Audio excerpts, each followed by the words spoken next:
Let's go. Doing it for the kids. Yes. Right. I do it for the kids. Not the time. Not the This is the time. hardest journey ever.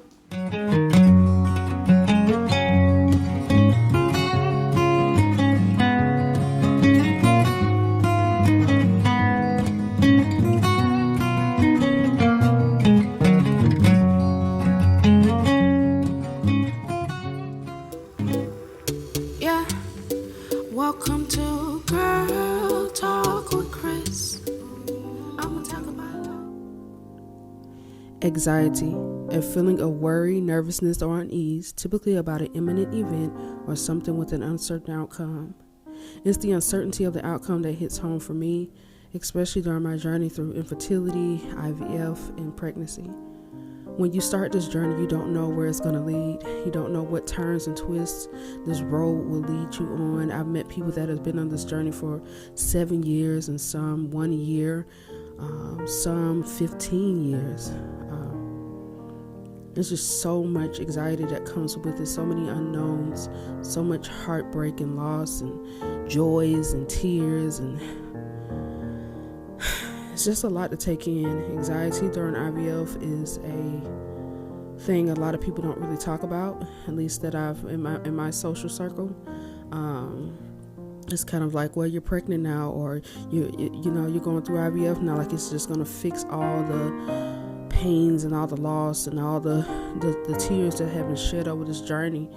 And I want to encourage you, ladies, that it's okay to feel your feelings. You don't have to rush through your process. If healing looks different for you than it did the next person that may have gone through IVF, embrace your journey. Your journey is for you to tell, is for you to walk. And everyone's journey is different, and different is okay. During my journey, through all the highs and the lows, it just seemed like it would never let up. It's like I would never get my footing. And I learned to kind of dive more into that feeling, that it's okay to feel my feelings. It's okay to not have it figured all out right now. And as I begin to let go of that sense of control, let go of that sense of showing up the way I thought people needed me to show up, I began to discover myself. I began to see that I was changing, and that's okay. I was evolving into a new person. This would forever be a part of my journey. I would never be the same after this. And in my weakness, I saw that I was becoming stronger and stronger. I was going through so much pain, so much stuff that people just couldn't speak to.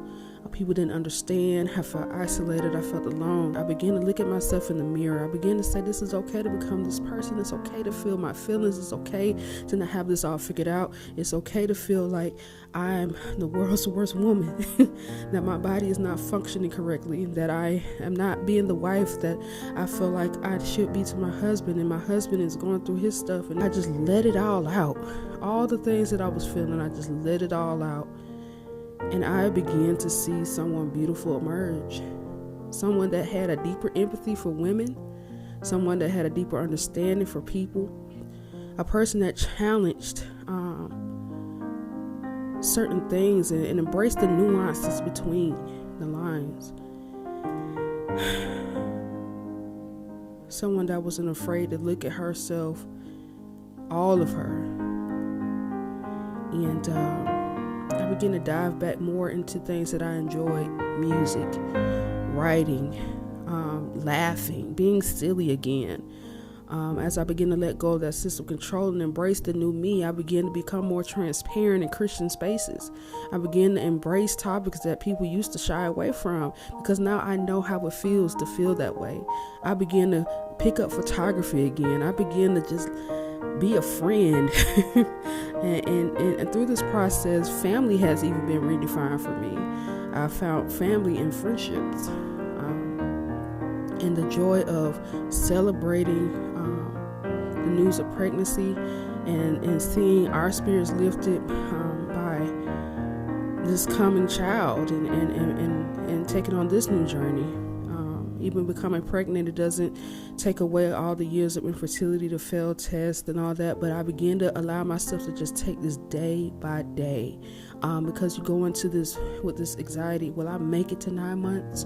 What will go wrong? And especially after we had our scare in the first trimester, the anxiety really became heavy, and I sought counseling to help me not only navigate through infertility and heal from those wounds, but to heal from a lot of other things that were going on in my life.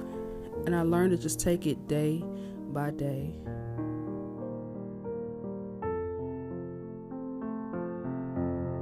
Like, I did this, I did that. You start going down your list of why you should have this happen in your life, and then you see other people that it just happens so effortlessly. They ain't even trying. They have to. Everyone has their limits. I think Crystal maxed hers out